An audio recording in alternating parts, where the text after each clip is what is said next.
like a small. So just a little bit of a disclosure here. I am not a marriage counselor by any means, nor do I ever want to give you advice on your marriage, really. What I am giving you is some tips and tricks on what to do to communicate your side of the story when you want to raise your children naturally and holistically, and your husband is not there with you. He feels differently. He wants to go with the man in the white coat who says to him that this is the things that you need to be doing for your child's well-being. I always think that a mother knows best. And a father knows best as well, but they don't have the same motherly instincts that we do. So we have to really go with our gut and see what is really working for your family and your family's health, okay? So if you are thinking that, vaccines might not be the best for your family, and this isn't really a video about vaccines, but the thing is that vaccines is such a hot topic in between a husband and a wife, one who thinks that vaccinating is a good thing and one who doesn't think that vaccinating is good. There's going to be a battle there. There's going to be a bit of a fight between the two of you.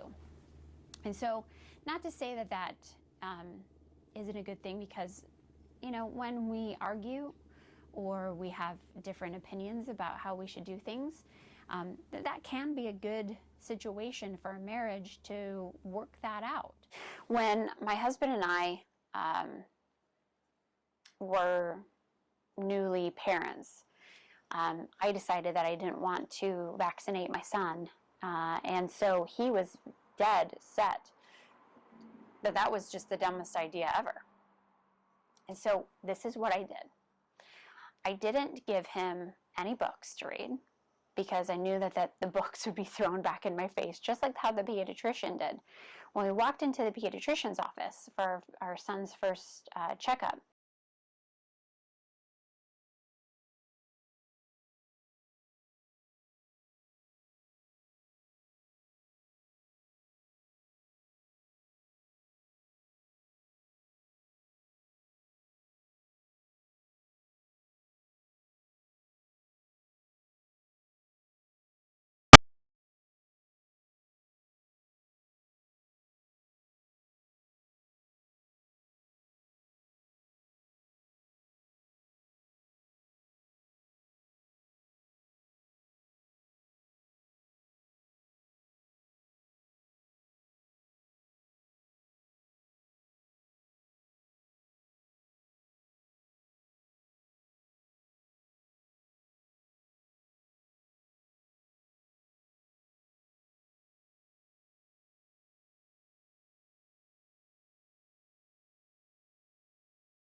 for one, I didn't push him ever to read a book.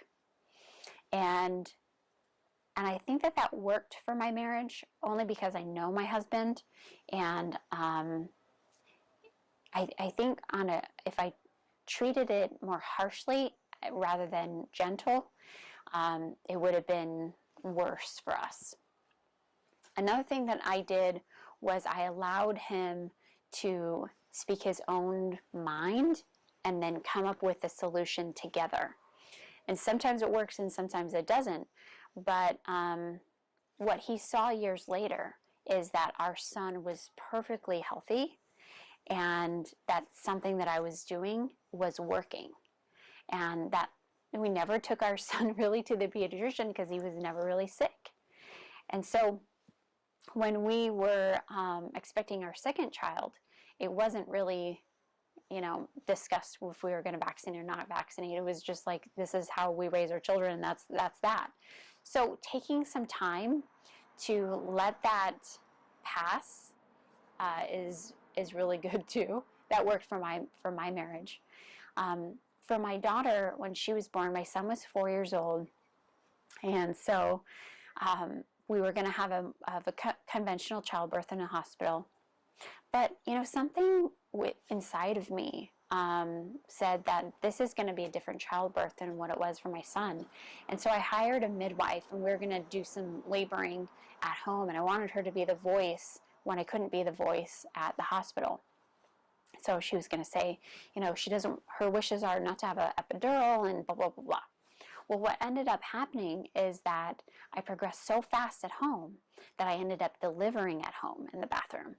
And it was such a beautiful experience, a little bit scary, but at the same time, it was so, so beautiful. And it was the perfect birth story for my daughter.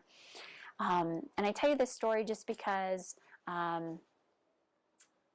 the bond between mother and her children are so strong, and the connection that you're within your body and yourself is that your body knows what to do for your child and for yourself, and to trust that, to really, really trust that, and to use your voice as a woman and say, this is what's best for my children. The person in the white coat is going to want to say what they learned for themselves in years of schooling. And sometimes there's a time and a place for that.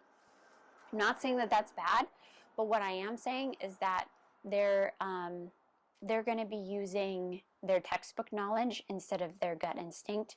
And sometimes, I would say most of the time, that the mother's gut is always right. So to really go with how you're feeling as a mom.